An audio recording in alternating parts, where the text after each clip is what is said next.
Y toca la parte de la dinámica cuántica electrodébil unificada.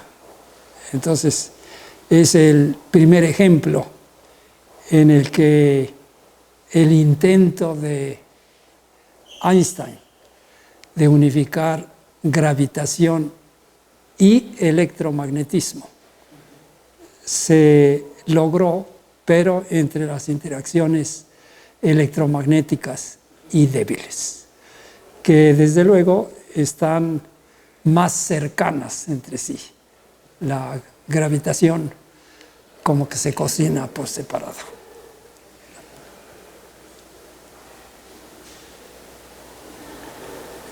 Entonces, la vez pasada hablamos sobre el campo de Young y Mills como una explicación de la conservación de spin isotópico.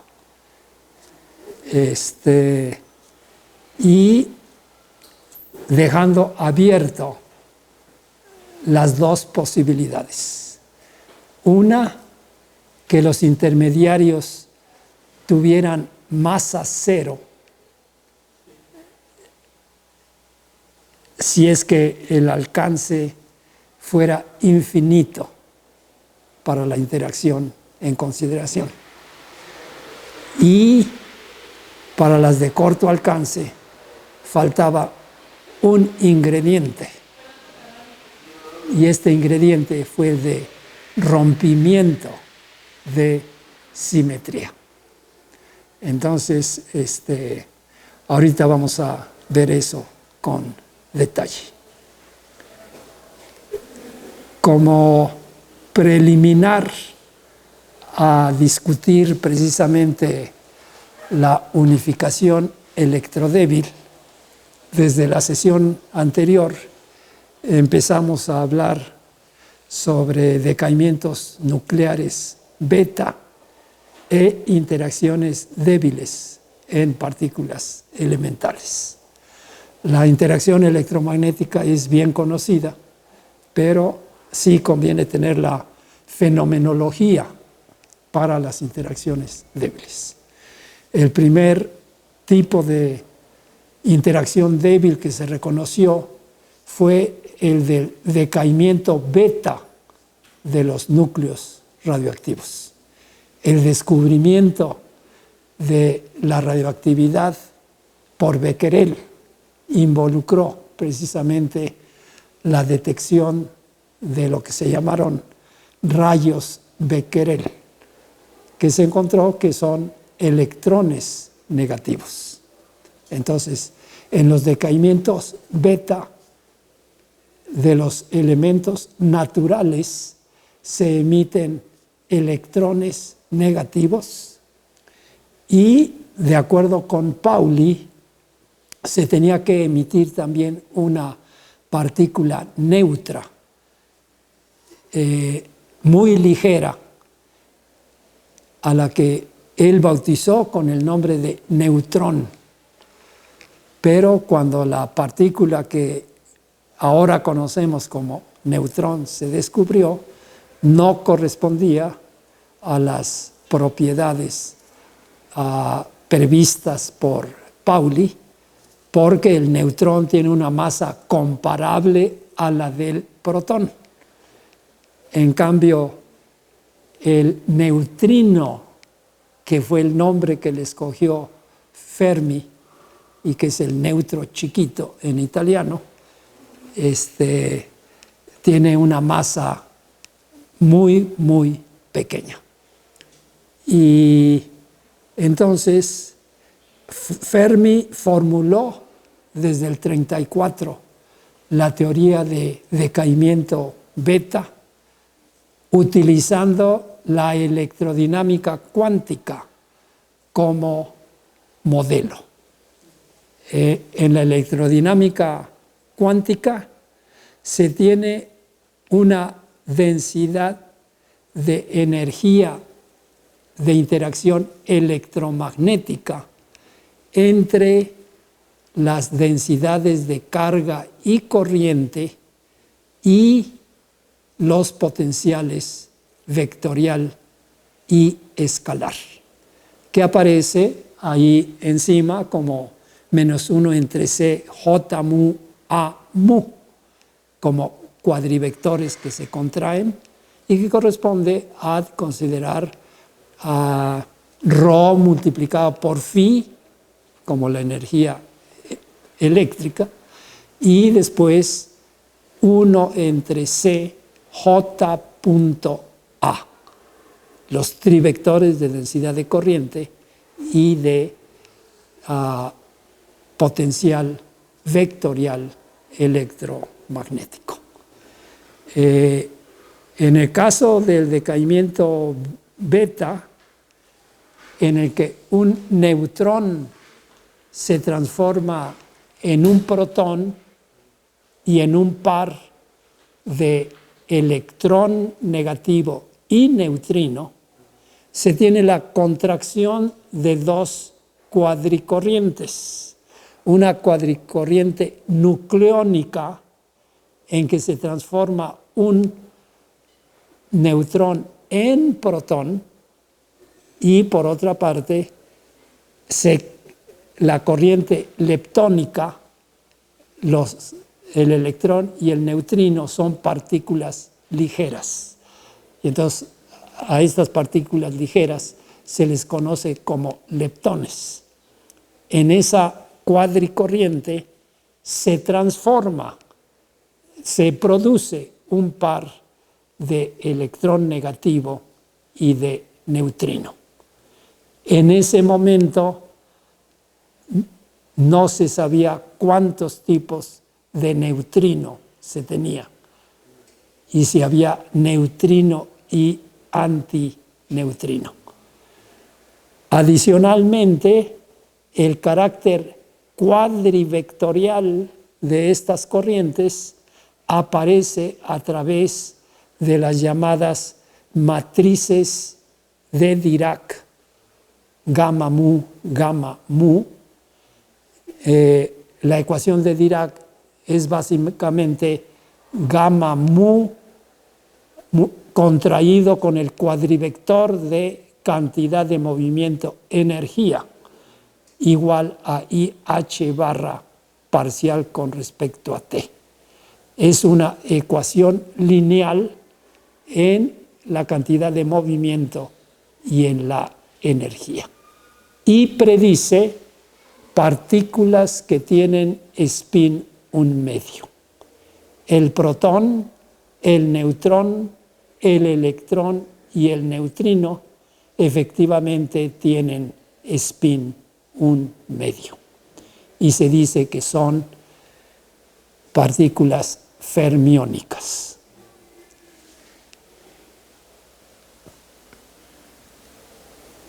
Además de las corrientes de cuadrivectores, con las matrices de Dirac se pueden formar un tensor antisimétrico gamma nu, gamma mu, gamma nu, menos gamma nu, gamma mu. También se puede formar un pseudoescalar, multiplicando gamma 1, gamma 2, gamma 3,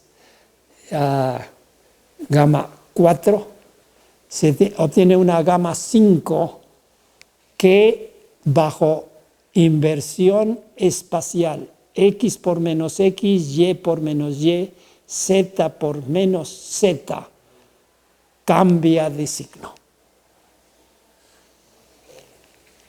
En un escalar, bajo ese cambio, la cantidad se queda igual, pero esta otra cambia su signo. Y también se tiene un pseudovector, gamma 5, gamma mu. Entonces, estos adjetivos de vector axial, el primero, y este otro de pseudovector o vector polar, señalan su comportamiento bajo la operación de inversión espacial. De esas corrientes, S, T y A tienen paridad positiva, es decir, la escalar, la tensorial y la pseudo vectorial, en tanto que la vectorial y la pseudo escalar tienen paridad negativa. Estoy dando estas informaciones porque el avance importante en el estudio de las interacciones débiles fue la propuesta en 1956 de Li y Yang de que en las interacciones débiles podría violarse la paridad. Entonces, durante 20 años, del 34 hasta mediados de los 50, la espectroscopía beta tenía como objetivo determinar las proporciones de las corrientes vectoriales, pseudovectoriales, escalares, pseudoescalares y tensoriales que podrían haber participado en las interacciones débiles. La teoría original de Fermi era solamente corrientes vectoriales. Pero estaremos volviendo a eso. Y aquí están los diferentes tipos de decaimiento que contempló Fermi. El original es decaimiento beta menos, en que un núcleo con números de protones Z y N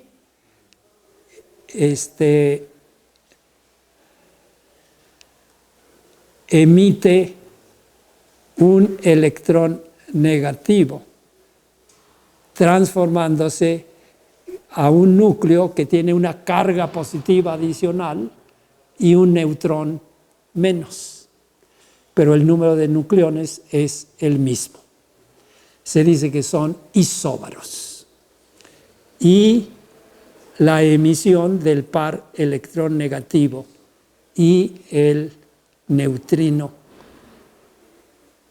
El término conjugado hermitiano para el decaimiento del neutrón, entonces admite la posibilidad del decaimiento beta más, en la que se emite un positrón, y por lo tanto el núcleo queda con un protón menos y un neutrón más. En ese, el protón se ha convertido en neutrón y se emite un positrón y un neutrino. Pero también existe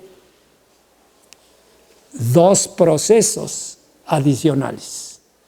Uno que se llama de captura electrónica, en la que el núcleo es capaz de capturar a un electrón y el núcleo producto va a tener una carga negativa,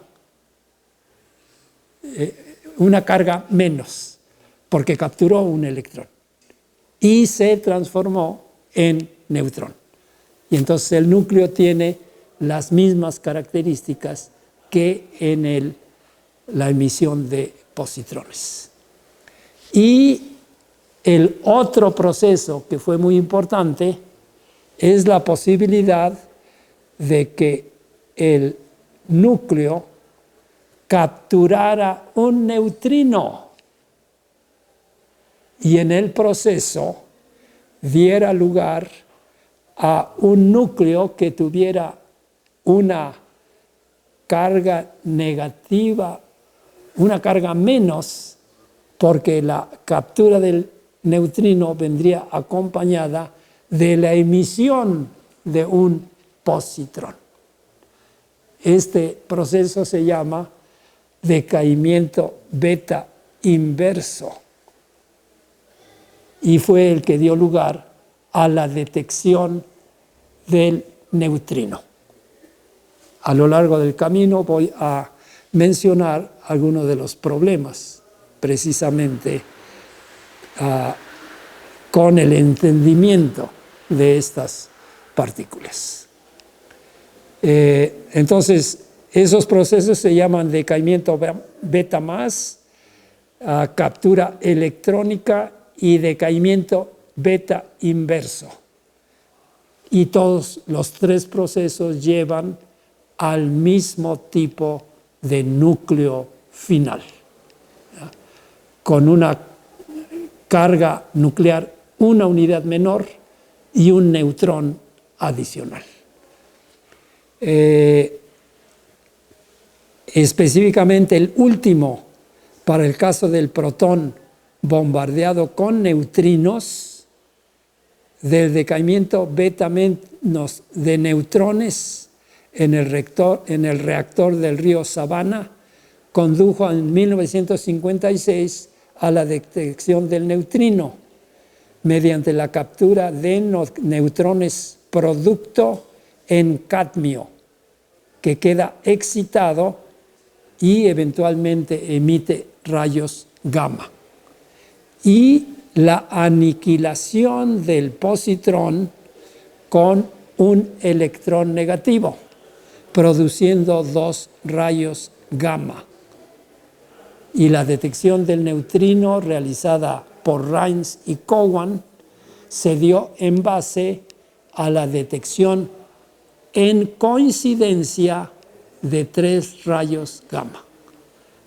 El de la captura de los neutrones en cadmio, que queda excitado y emite un rayo gamma, y los dos rayos gamma de aniquilación de los electrones positivos y negativos. Este experimento tiene una probabilidad, una sección pequeñísima, pero fue el flujo de neutrones suficientemente alto en el reactor del río Savannah que hizo posible esa detección.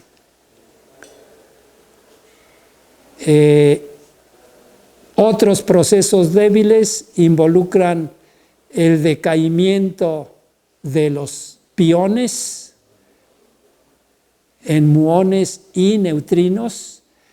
El pión corresponde al mesón intermediario propuesto por Yukawa en 1935, pero fue hasta el 1947 que se vino a aclarar la relación entre los muones que se detectaron primero, pero que no interaccionan fuertemente. Son también partículas que interaccionan débilmente. Y en cambio los piones son las partículas de Yukawa. Sus masas respectivas son como de 135 los cargados y 140 los piones respectivos, y el muón tiene una masa de alrededor de 200, los de los piones son de 135 y los del muón son como de 100 megaelectronvolts. Son intermedias también, pero en términos de sus interacciones se consideran leptones porque interaccionan débilmente. Forman una misma familia con el electrón y sus neutrinos. Originalmente se pensó que los neutrinos del muón eran iguales a los del electrón. Pero para el 72, Lederman y otros investigadores establecieron la diferencia entre los neutrinos del muón y los neutrinos del electrón. También se empezaron a producir piones. Los piones se descubrieron en los rayos cósmicos, pero para la década de los 50 se produjeron piones en aceleradores, haciendo colisiones protón con protón, que producen, por ejemplo, neutrón más pión más, o protón más protón y pión menos, o partículas que se llamaron extrañas, como la teta 0 y la lambda 0, la tau 0 y la lambda 0, la tau más y la lambda 0, y sus decaimientos de la teta en 2 piones y de la tau en 3 piones, la lambda 0 en neutrón más pión neutro y la lambda en protón más pión negativo. En estos experimentos se pudieron determinar masas, espines, vidas medias de las nuevas partículas, teta y tau, y cada uno con 2 estados de carga y el hiperón lambda 0 sin carga. Los mesones pi, teta, tau comparten el spin 0 y paridad negativa, y los 2 últimos, masas, vidas medias y spin isotópico de 1 medio. El hiperón lambda 0 comparte el spin 1 medio y paridad positiva de los nucleones, y por ser un singulete, su spin isotópico es nulo. En las reacciones de producción de mesones se reconoce la conservación de momento angular, de paridad y de spin isotópico. En contraste, en el decaimiento de los nuevos mesones se reconoció un problema que se llamó el rompecabezas teta-tau.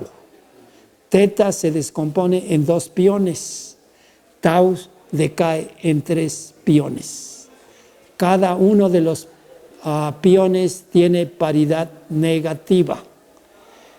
Esto haría que teta tuviera paridad positiva, pero el tau tuviera paridad negativa. Sin embargo, teta y tau presentaban las mismas masas y las mismas vidas medias, pero tenían paridades opuestas. Y esto es lo que motivó a Li y Yang a analizar si en las interacciones débiles se conserva o no la paridad.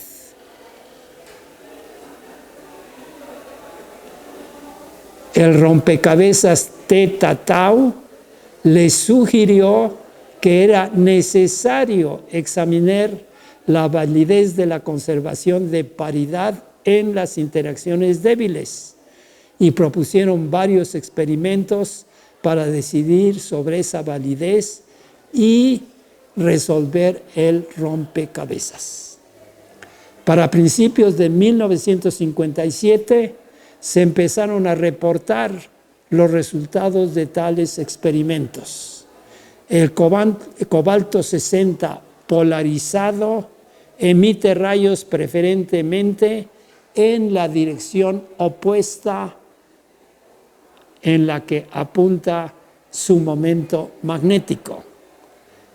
En la secuencia de decaimientos pi más menos a mu más menos yendo a e más menos con los neutrinos respectivos, se estableció que hay una emisión máxima de electrones positivos en la dirección opuesta al del movimiento del mu más menos.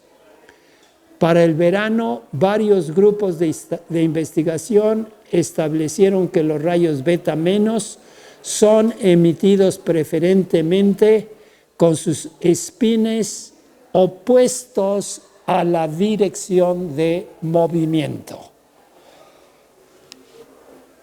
como un tornillo a mano izquierda. Y lo mismo ocurre con los neutrinos. En cambio, sus antipartículas, rayos beta más y antineutrinos, se comportan como tornillos a mano derecha.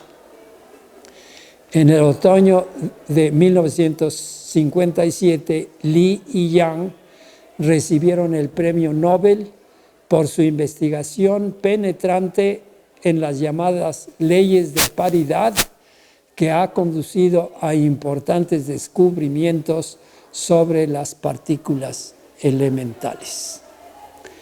En la conferencia de la vez pasada mencioné la reacción de Pauli ante la propuesta del campo de Yang y Mills. Cuando Li y Yang propusieron los experimentos para explorar si en los decaimientos beta y en las interacciones débiles se viola o no la paridad, la reacción de Pauli fue: no tienen que hacer los experimentos, la paridad se conserva y no va a haber confirmación de violación de paridad. La historia es que cuando se realizó el primer experimento del cobalto polarizado, Pauli en Zúrich tenía anunciada una plática sobre revisión de las interacciones débiles. Y Weizsäcker en Estados Unidos estaba atento a los experimentos de Madame Wu en la Universidad de Columbia. Y entonces, cuando salió el resultado, Weizsäcker le mandó un telegrama a Pauli diciendo: la paridad se viola y se viola al máximo.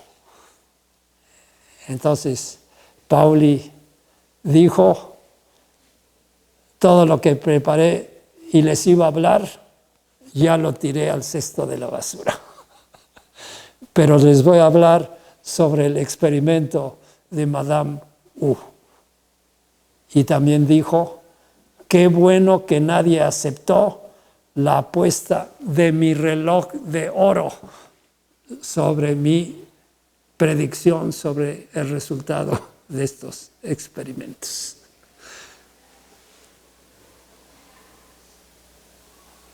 La solución al rompecabezas θ-tau es que se trata de una misma partícula en dos estados de carga K+ y K0 con spin isotópico 1/2.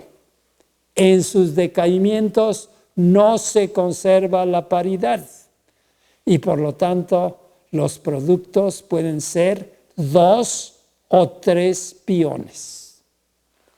También existen sus antipartículas con las mismas propiedades de masa, vidas medias, spin y paridad, pero cargas eléctricas de signo opuesto.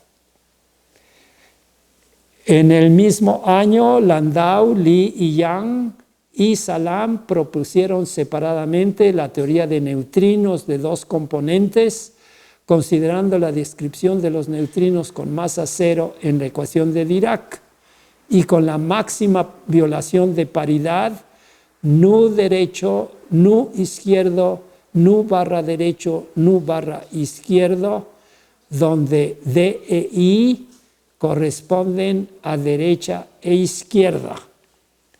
En las interacciones débiles participan solamente neutrinos levógiros que giran a mano izquierda y antineutrinos dextrógiros. Para 1958, Marshak y Sudarshan, Feynman y Gell-Mann y Sakurai formularon la ley V-A del decaimiento beta, que llamaron invariancia de equilaridad, formulación de dos componentes de spinores de Dirac e invariancia bajo reversión de masa respectivamente, siendo las tres equivalentes al uso de los neutrinos y antineutrinos del párrafo previo. Posteriormente hubo experimentos adicionales que confirmaron esta ley V-A del decaimiento beta, en que se están superponiendo corrientes vectoriales y pseudovectoriales, y su contracción son pseudoescalares. Entonces, eso es lo que da lugar a la violación de paridad. Y la T, la S y la P se tuvieron que excluir. De 1934 a 1958 se definió la ley V-A de decaimiento beta. Y ese es el punto de partida para tratar de hacer la unificación de las interacciones electromagnéticas y débiles. Entonces, vamos a continuar. Y aquí estamos. Esto ya es el tema principal de la plática de hoy. Unificación de interacciones débil y electromagnética. La búsqueda de una teoría invariante de norma y renormalizable para las interacciones débiles no fue exitosa. ¿Por qué? Porque la interacción débil es una interacción de muy corto alcance y por lo tanto los intermediarios se espera que tengan una masa muy grande, y ese era el punto por el que protestó Pauli en el seminario de Young al hablar del campo de Young y Mills. La teoría de Fermi, por ser una interacción puntual, no es renormalizable. Y entonces vamos a examinar a continuación cuál era la situación que se contempló en los 60s, una vez que ya estuvo bien definida la ley V-A. Se le llamó interacción universal de Fermi, con corrientes de tipo A y B que pueden interferir entre sí y dar efectos de no conservación de paridad. ¿Ya? Pues bien, desde los 60s, Glashow, Weinberg y Salam propusieron un modelo de unificación electrodébil.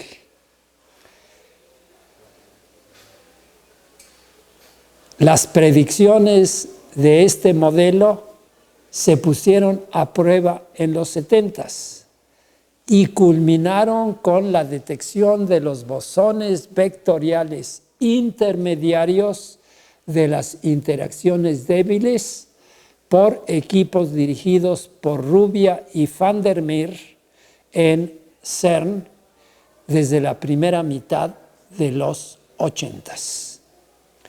Es instructivo reconocer las diferencias entre las interacciones electromagnética y débil para apreciar las dificultades en la tarea de su unificación. Uno, la gran diferencia de constantes de acoplamiento. Precisamente las interacciones débiles se consideran débiles porque su ocurrencia es muy escasa en comparación con las interacciones electromagnéticas.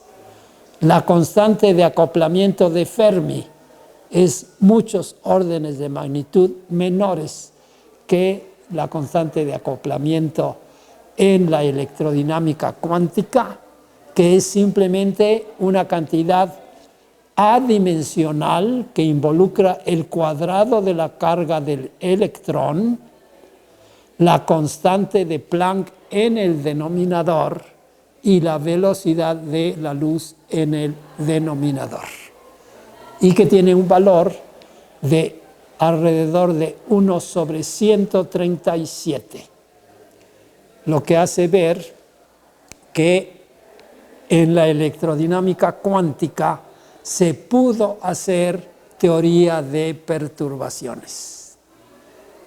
Pero el otro punto es que la interacción coulombiana tiene un alcance infinito porque la masa del fotón es cero y esas propiedades son compatibles con las predicciones de la invariancia de norma. ¿Ya?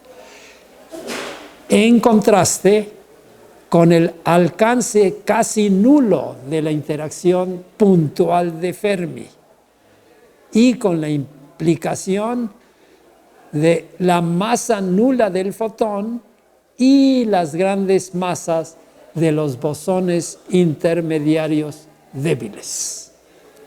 Y cuarto, la conservación de la paridad en las interacciones electromagnéticas y máxima violación de paridad que se exhibe en la interacción débil.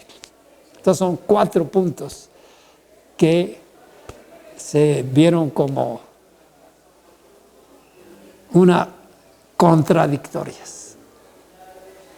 Entonces, vamos a reconocer también avances en el estudio de las interacciones fuertes realizadas por Gell-Mann y Nejemann y que culminaron con el modelo de octete.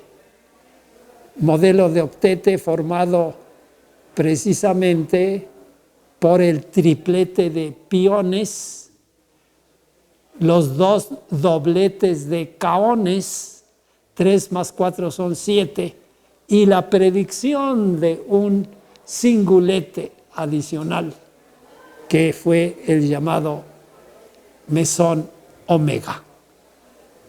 Neutro y singulete, análogo al hiperón lambda 0.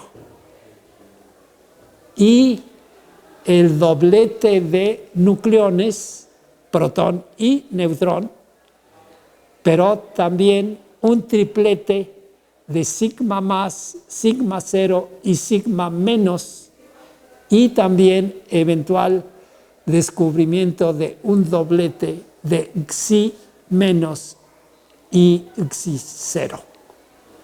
Y se le llamó el modelo de octete porque se colocan en un diagrama de spin isotópico horizontal y en la vertical la propiedad adicional de los hiperones que se descubrieron, propiedad que se llamó extrañeza, y también los piones como materia natural o normal en contraste con los kaones y anticaones con extrañeza más 1 las antipartículas y -1 las partículas.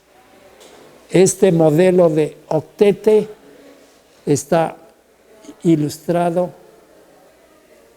No, ese lo voy a ilustrar la próxima semana para ver la composición de quarks de los hadrones. ¿Ya? Pero aquí la parte, no, bueno, aquí está ya por otra parte, se reconoció que el spin isotópico nuclear no es una cantidad que se conserve de manera absoluta. Es una simetría aproximada. Entonces, no se podía aplicar, como ya lo habían reconocido Young y Mills, a la interacción nucleón-nucleón.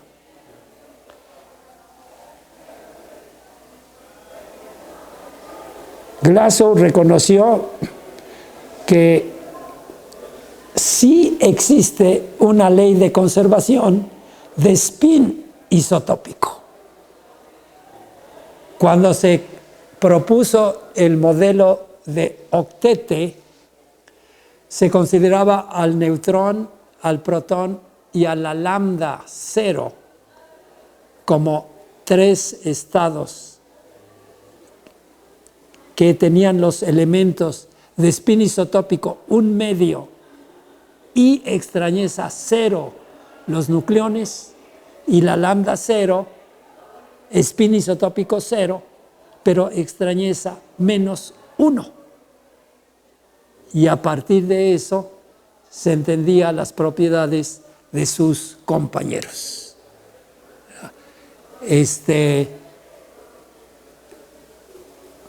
Pero para el 72, Lederman y otros colegas encontraron la diferencia entre neutrino de los electrones y neutrino de los muones. Y entonces a Glashow, que había trabajado con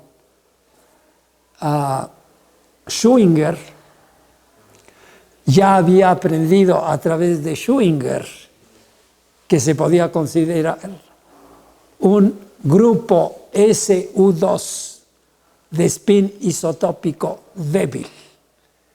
Y entonces Glashow dijo, si se descubrió el neutrino del muón, vamos a tener spin isotópico 1 medio para el electrón y su neutrino, y también para el muón y su neutrino. Y entonces es ahí donde se reconoció que la ficha de spin isotópico débil, en vez de la de fuerza, de la de interacciones fuertes, que era la que se conocía en el 54, cuando Young y Mills hicieron su propuesta, esa no se pudo aplicar, pero Glashow reconoció desde los 60 que sí podría aplicarse para estos otros. Entonces, el grupo de unificación propuesto originalmente, de hecho, o contemplado por Schwinger, lo consideró Glashow. Y a Weinberg y Salam les tocó la tarea de decir y por qué razón los intermediarios tienen masa para las interacciones débiles. Y ese elemento fue el de rompimiento de simetría que se conocía en ferromagnetismo, pero a nivel cuántico había sido utilizado e introducido por Higgs en el 58 en problemas de teoría de campo aplicada a materia condensada. Entonces, el rompimiento de simetría de norma podría dar lugar a que los intermediarios adquieran masa. Eso lo metieron a mano Weinberg y Salam. Pero aunque lo metieron a mano, junto con los experimentos que se sugerían y la realización de esos experimentos durante la década de los 70, se le empezaron a palomear estas ideas que propusieron esos tres durante los 60. Y entonces ahí está la cuestión de que Glasgow reconoció que lo de los tres hadrones y los tres leptones no funcionaba y que había que reordenar a los leptones en términos precisamente de dobletes de spin isotópico.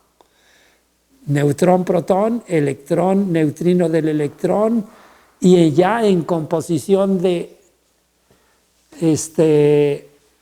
quarks, de up and down, y neutrino muón y neutrino del muón.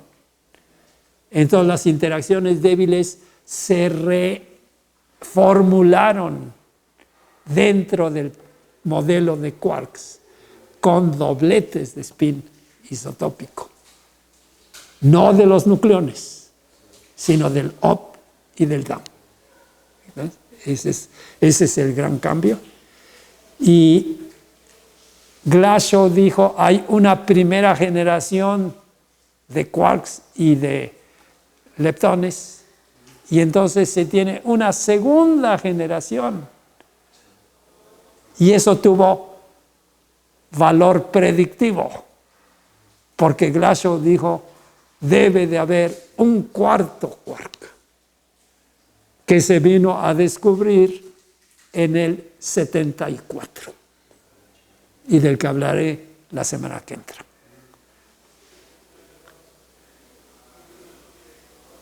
Para cada generación, la existencia de dobletes de spin isotópico con conservación de spin isotópico, ¿verdad?, débil, permiten aplicar la teoría de Young y Mills en base al grupo SU2, ¿verdad?, ya no de spin isotópico nucleónico, sino de spin isotópico de los leptones y eventualmente de sus compañeros de los quarks up y down. Entonces, por lo que se refiere a las interacciones débiles con violación máxima de paridad, solo las componentes izquierdas de los leptones como dobletes son las que participan, y las componentes derechas como singuletes no participan. Para las antipartículas aparecen las componentes derechas e izquierdas respectivas. Para los antineutrinos son las de mano derecha, ¿verdad?, y las de mano izquierda no participan.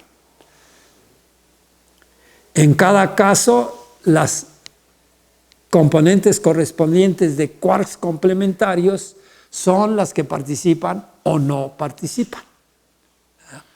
Entonces, la invariancia de norma no abeliana requiere la existencia de un triplete de bosones intermediarios B+, B0, B-, con masa nula, como lo propuso Young y Mills originalmente, y lo exige la invariancia de norma,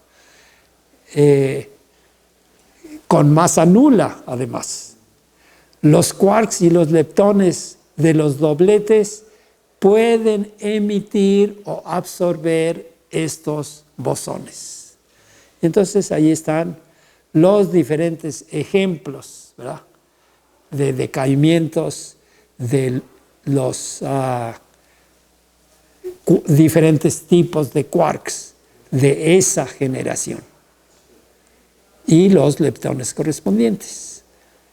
Y todos estos se espera que tengan la misma constante de decaimiento. Adicionalmente, se introduce un acoplamiento de carga débil asociado con el grupo U1. Entonces, todavía no estamos hablando de la carga eléctrica. Se va a meter una hipercarga, pero que comparte el grupo U1 de rotaciones alrededor de un eje con las de la electrodinámica cuántica. Y se van a tener los dos quarks tienen hipercarga eta prima y los dos leptones tienen hipercarga eta. La invariancia de norma abeliana requiere la existencia de un bosón vectorial intermediario X0 con hipercarga 0 y masa nula. Los quarks y los leptones pueden emitir y absorber un bosón intermediario. Y ahí están X0 con carga nula, los neutros nada más, ¿verdad? Con acoplamiento eta y el otro con acoplamiento eta prima. Aquí no se distingue entre componentes izquierdas y derechas. Mientras Glashow propuso los grupos SU2 por U1 de simetría de norma, Weinberg y Salam en 1967 y 68 propusieron el mecanismo de Higgs de rompimiento de simetría para resolver el problema de las masas de los bosones intermediarios débiles y del fotón sin masa. Ese mecanismo se implementa introduciendo un campo escalar de Higgs con momento angular cero y paridad positiva y spin isotópico, o sea que podría existir en diferentes estados de carga, que es el campo de Higgs. El rompimiento de simetría consiste en que la solución no comparte la simetría de norma de la interacción. La solución de energía mínima corresponde a un espinor phi 0, 0 y no al campo de vacío 0, 0. La analogía de la transición ferromagnética corresponde a que por debajo de la temperatura de Curie hay una magnetización en una dirección bien definida y por encima no la hay. Por encima de la temperatura de Curie, por el movimiento térmico, todas las posibles orientaciones de los dipolos magnéticos son igualmente probables y la magnetización neta es cero. El potencial correspondiente tiene un mínimo, pero cuando se baja por debajo de la temperatura de Curie, entonces se rompe la simetría y esta se manifiesta en que la solución ya no comparte la simetría de rotación porque ya agarró una dirección privilegiada, pero al mismo tiempo tiene una magnetización distinta de cero. Entonces el mínimo ya no está en magnetización cero, sino en magnetización con un valor finito. Y si lo vemos como un potencial en dos dimensiones, le damos CRAN, y entonces en cero tiene un máximo y en M tiene el mínimo. Y cuando le damos así, entonces una superficie de potencial en que al que tenía el mínimo le salió un chipote hacia arriba. Y por eso la configuración con magnetización cero es inestable y la estabilidad está aquí abajo. Y eso es lo que llaman el potencial de sombrero de charro. Y que es un potencial de tipo atractivo cuadrático y repulsivo en medio. ¿Okay? Bueno, entonces el estadio de vacío tiene una dirección definida en el espacio de spin isotópico al romperse la simetría de Norman y que queda determinado por phi cero. En consecuencia, los bosones vectoriales intermediarios de las interacciones débiles W más, W menos y Z0 adquieren masa y el intermediario electromagnético A permanece sin masa, porque ese es el que vamos a identificar con el campo electromagnético. ¿Okay? Las conexiones entre los campos intermediarios neutros con y sin rompimiento de simetría son lineales y ortogonales. Esta es la parametrización de Weinberg. Y es simplemente pasamos de dos estados que conservan simetría a dos estados que no conservan la simetría. Y ese ángulo tiene el subíndice W de Weinberg. Entonces, donde W es el llamado ángulo de Weinberg, A, el bosón intermediario para la interacción electromagnética, tiene masa nula, Z0 adquiere una masa mz y los campos intermediarios cargados adquieren una misma masa mw. A su vez, porque ya tienen masa, las interacciones débiles son de corto alcance. Y la del electromagnetismo tiene masa cero y el alcance es infinito, que es lo que conocemos. Entonces, las diferentes objeciones o contradicciones que se habían revisado hace 20 minutos se fueron resolviendo una detrás de otra. Y en particular, la misma teoría conecta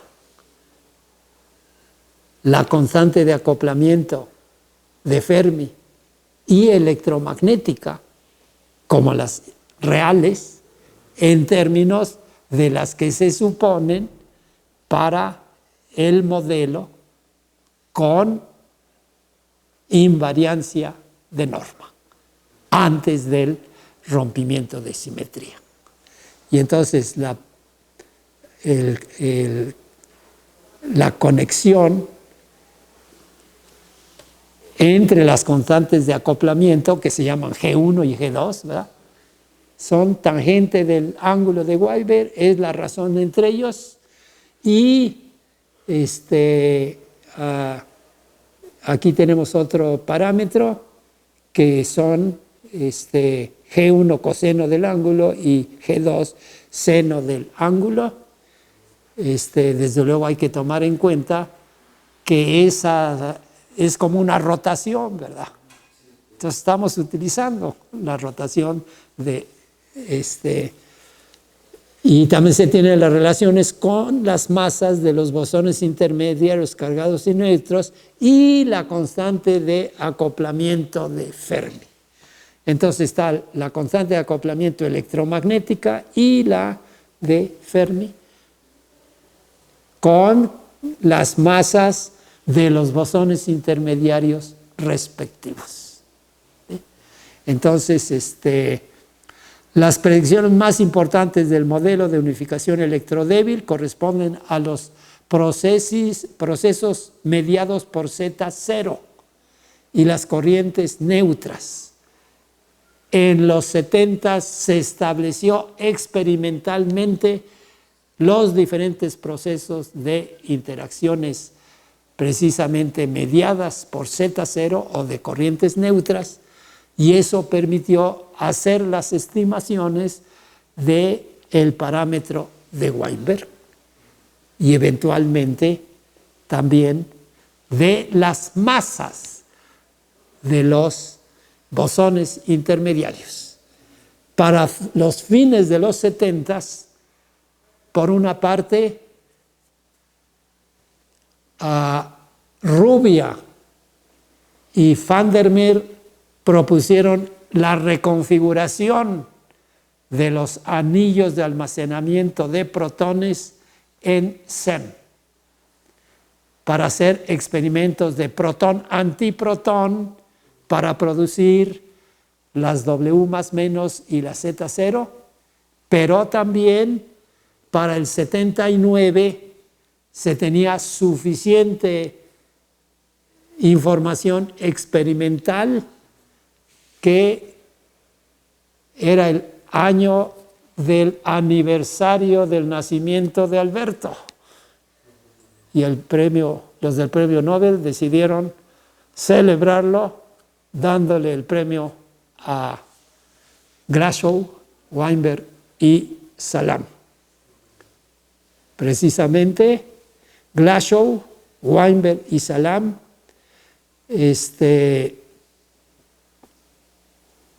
metieron a mano, y el problema de la renormalización fue resuelto desde el 72 por Feldman y Hooft. Mostraron la renormalizabilidad de las interacciones electrodébil usando un programa de manipulación simbólica para clasificar y calcular las contribuciones para procesos específicos desarrollados por Feldman. Ellos lograron identificar y eliminar contribuciones infinitas de clases de diagramas de Feynman, así como evaluar contribuciones finitas por el método de regularización dimensional. Entonces aquí vienen experimentos sobre precisamente mediados por corrientes neutras desde el 73, en el 78 experimento de actividad óptica de un vapor de bismuto, dispersión de electrones longitudinalmente polarizados por blancos de deuterones, reacciones E más E menos que llevan a mu más mu menos y E más E menos a tau más tau menos. A esas alturas se había ya descubierto el cuarto quark, pero también para el 76 los leptones de la tercera generación, el tau y los neutrinos del tau. Y también la idea de generaciones llevó a Glashow y a los que lo acompañaban a decir: debe de haber una tercera generación de quarks que acompañe a la tercera generación de leptones. Y entonces eso fue la predicción del bottom y del top. Hablaré de esto la próxima semana. Para mediados de los 70 ya se tenían predicciones específicas sobre las masas de los bosones intermediarios, anchuras parciales de canales de decaimiento y secciones transversales de producción de los mismos. Para fines de la década se inició en CERN la construcción del anillo de almacenamiento y colisión de protones y antiprotones específico para la producción de los bosones intermediarios, y en 1981 entró en operación con haces de ambos de 270 GeV cada uno. En 1983 se reportaron las reacciones de producción y de decaimiento que aparecen ahí, de pares de bosones intermediarios, ¿verdad? Y sus decaimientos. Glashow, Weinberg y Salam recibieron el premio Nobel en el 79 por sus contribuciones a la teoría unificada de interacciones electromagnética y débil entre partículas y elementales, incluyendo inter alia la predicción de la corriente débil neutra. Rubia y Van der Meer recibieron el premio Nobel en el 84 por sus contribuciones decisivas que llevaron al descubrimiento del campo de partículas W y Z intermediarios en la interacción débil. Entonces, con eso doy por completada la presentación. Si hay preguntas, creo que simplemente las podemos platicar. Ahora parece que no hay otro grupo, entonces podemos empezar la plática. Y si hay preguntas o comentarios. O sea, actualmente se busca una unificación también con la gravedad, ¿no? Bueno, antes de eso, todavía dentro de este terreno, el paso intermedio es el de la gran unificación. O sea, no solamente la electromagnética y débil, sino también las fuertes. Eso es lo que se llama GUT o TGU, teoría de gran unificación. El sueño de Alberto era la gravitación y el electromagnetismo. De hecho, hay gente que le preguntó a Alberto en los 40s y 50s, ¿y por qué no intentas incorporar también las interacciones nucleares fuertes y débiles? Y entonces él dijo, si con el electromagnetismo no podemos, pues con las otras todavía va a ser más, más difícil. ¿Pero si hay algún indicio que le diga a los físicos bueno, que tienen que buscarlo? Te puedo decir que de teorías de gran unificación, Weinberg y Salam en su premio Nobel de 79 ya no hablaron de la unificación electrodébil, sino que prefirieron hablar sobre la gran unificación.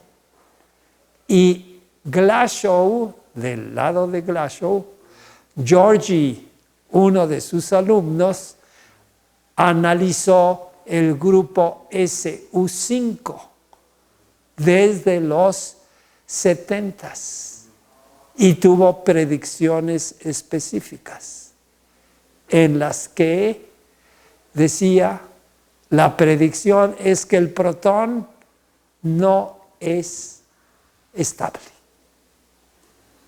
Y entonces debemos de poder detectar el decaimiento del protón.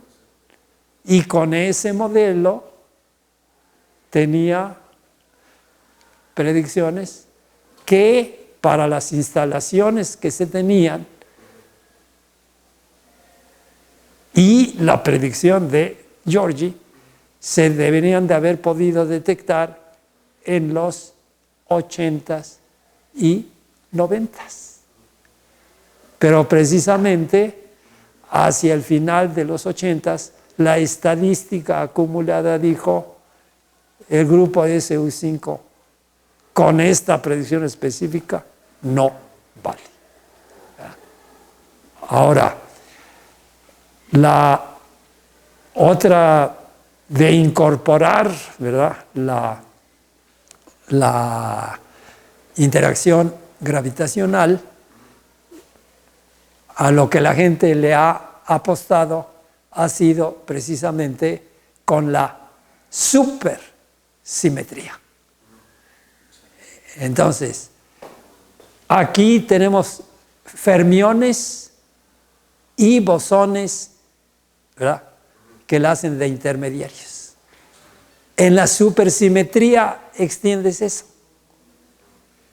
Y entonces vas a tener interacciones con fermiones, fermiones intermediarios, ¿ah?, aparte de bosones intermediarios. Pero van a ser intermediarios entre fermiones y bosones, o bosones y fermiones, ¿verdad? Y entonces tienes operadores que te pueden transformar fermiones en bosones y bosones en fermiones. Desde luego, el nombre de bosones y de fermiones están directamente conectados con la simetría de intercambio y la conexión con spin. Eso lo reconoció Pauli, ¿verdad? Los fermiones tienen spin semientero y los intermediarios tienen, bueno, los bosones tienen spin entero. Entonces, tienen funciones de onda antisimétricas bajo su intercambio. Esos son los fermiones. Satisfacen la estadística de Fermi-Dirac. La ocupación es cuando mucho 1. Es el principio, obedecen el principio de exclusión de Pauli, ¿verdad? Pero en el caso de los bosones, obedecen la estadística de Bose-Einstein. Los fermiones son de a mí mi cama. Yo lo llamo comportamiento de soltero. ¿Ah? Y a lo mejor, por lo menos de literas, de spin hacia arriba y de spin hacia abajo, pero cada uno su orbital espinorial. Pero para los bosones, la predicción de Einstein fue condensación, en la que todo el mundo se quiere ir al sótano, al colchón común. ¿Ya? Entonces, y por eso los bosones son intermediarios entre los diferentes tipos de materia, ¿verdad? Materia electrónica, materia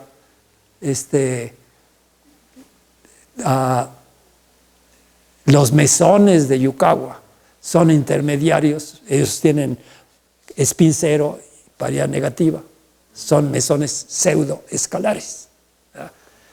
Pero no son teoría de norma. Teoría de norma requiere bosones vectoriales, con paridad 1 y paridad negativa. Entonces ahí está el ejemplo de lo que acabamos de decir. Y también en el caso de la cromodinámica cuántica, que vamos a ver, los gluones son también bosones vectoriales, ¿verdad? Pero para incorporar la gravitación, entonces ese es un tensor de rango 2, ¿verdad? Tiene paridad positiva y spin intrínseco de 2. Entonces, si quieres incorporarla, la gente dice, bueno, con supersimetría vamos a poder. Bueno, y desde luego ya están bautizados los intermediarios, ¿verdad? Entonces, se le llama el guaino y el zeta-ino, pero se tiene también el gravitino, ¿verdad?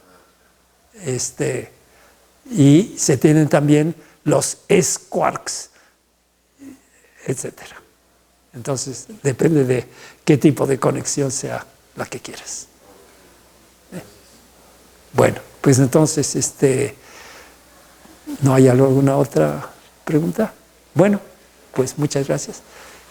¿Alguno de ustedes es experto en sacar esto con seguridad o tengo que llamar mejor al compañero? Bueno.